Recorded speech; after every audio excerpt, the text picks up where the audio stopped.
पुरातन काळामध्ये पांडवांनी अनेक मंदिरं बांधली अशा पद्धतीची आख्यायिका आपण ऐकलेली आहे आणि बऱ्याच ठिकाणी अशा पद्धतीची जुन्या पद्धतीची मंदिरं देखील आपण पाहत असतो की एका रात्रीत आपण मंदिर पाहिलं.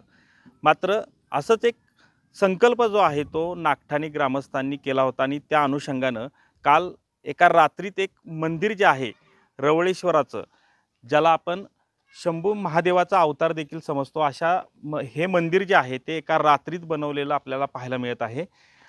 सध्या आपण नागठाणे गावात आहोत आणि रवळेश्वर मंदिर जे आहे ते या ठिकाणी आपण पाहू शकता की रात्री उशिरा या ठिकाणी या मंदिरा बनवण्यासाठी सुरुवात झाली आणि एकूणच पाहू शकता की सर्व प्रकार जो आपण मंदिरात पाहत असतो की ज्या ठिकाणी आपण फरशी असेल किंवा वरील पत्रा असेल, हे सर्व काही एका रात्रीत बांधून या ग्रामस्थांनी या ठिकाणी हे मंदिर तयार केलेलं आहे, उभं केलेलं आहे.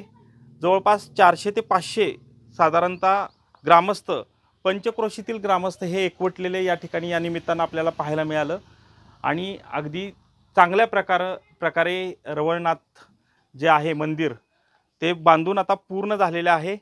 एकूणच सर्व ग्रामस्थ देखील आपल्या सोबत आहेत आणि आपण त्यांच्याकडून आज या मंदिराच्या विषयी जाणून घ्यायचं आहे की नेमकी ही जी संकल्पना होती ही नेमकी काय ही संकल्पना आहे, कारण एकाच रात्रीत हे मंदिर जे आहे ते त्यांनी बांधलेलं आहे. दादा काय सांगाल, ही मंदिराची संकल्पना आहे, खरं तर एकाच रात्रीत हे तुम्ही मंदिर बांधलंय? त्याची ही पुरातन आख्यायिका अशी आहे की ऐकीव आख्यायिका की आमचे पूर्वज असतील, वडील असतील किंवा त्यांच्या आमच्या वडिलांचे वडील असतील, ह्यांच्याकडून अशी माहिती मिळत आली की हे मंदिर पुरातनकालीन आहे आणि ह्याचे एका रात्रीत जर का मंदिर बांधलं तर कृष्णेचे पाणी आणून तर गावासाठी शुभ कार्य आणि लाभदायी होऊ शकतं. तसेच पंचक्रोशीतल्या सर्वांसाठी हे लाभदायी आहे असं आम्हाला माहिती मिळाली होती. त्या माहितीच्या अनुषंगाने आम्ही ते मंदिर बांधण्यासाठी एक संकल्प हाती घेतला की एकत्र येऊन एक 10-12 जणं त्याच्यापासून आजूबाजूचे असतील त्यांना एकत्र करून हा संकल्प निश्चित केला आणि त्याची तारीख ठरवली 27 डिसेंबर. 27 डिसेंबर 2023 या दिवशी आम्ही हा संकल्प करायचा ठरवलं आणि त्या निश्चयाने आम्ही 27 तारखेला आम्ही सुरुवात केली आणि हे पूर्ण मंदिर झालेलं आहे आणि हे मंदिर पूर्ण झालेलं आहे. ओके, मला सांगा ही जी सुरुवात झाली काल, कशी सुरुवात झाली आणि काय कशा पद्धतीचं नियोजन होतं साधारणतः? काल तशी सुरुवात करायच्या आधी थोडीशी आमच्या मनात थोडीशी भीती होती की आपण हे मंदिर आज पूर्णत्वास आणतोय, पण जर त्यात आपल्याला जर थोडीशी अडचण आली तर काय करायचं.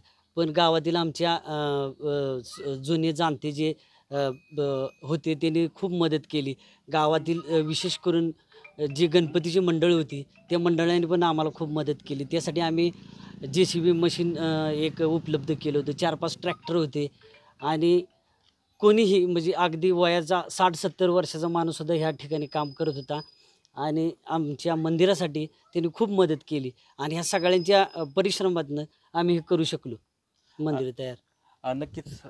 यामध्ये आता मला एक सांगा की संपूर्ण गावांचा सहभाग होता, म्हणजे आजूबाजूच्या परिसरातील ग्रामस्थ देखील या ठिकाणी एकत्र आले होते, पण तुम्ही काय सांगाल की कशा पद्धतीचा सहभाग होता? ग्रामस्थ एकवटले होते सगळे? ह्या नागठाणे गावातील ग्रामस्थ, जांभळेवाडी, सोनापुराचे तिन्ही गावातले ग्रामस्थ एकवटले होते सर. आणि यांच्या कल्पनेतून हे मंदिर उभारण्यात आलं एका रात्रीत पूर्ण. नक्कीच. काय आता खरं तर मंदिराचं स्वप्न पूर्ण होतंय तुमचं पूर्णपणे आणि सगळे एकत्र तुम्ही ग्रामस्थांनी काम केलं. नागठाणे गाव आणि आजूबाजूचे पंचक्रोशीतील माणसांनी सगळ्यांनी सहभाग केला आपल्याला आणि मंदिर पूर्ण झाले ह्याचा संपूर्ण पंचक्रोशीला आनंद आहे. काल होम हवन पण ह्या दरम्यान झालं काय? होम हवन झालं. बरं, म्हणजे यामध्ये सर्व जे काही विधिवत जी पूजा असते ती पूर्ण करूनच पूर्ण विधिवत पूजा झाली.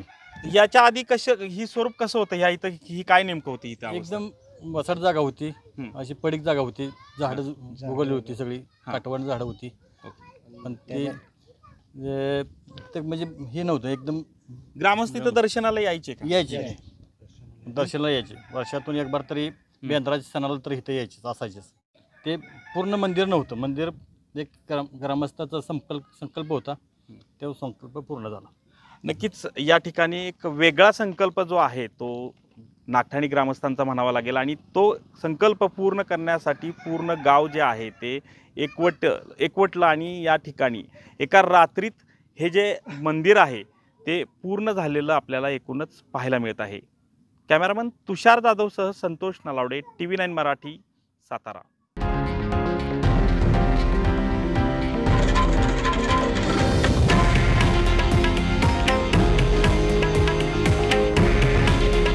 हे आहे देशातील नंबर 1 न्यूज नेटवर्क आणि आपण पाहत आहात TV9 मराठी.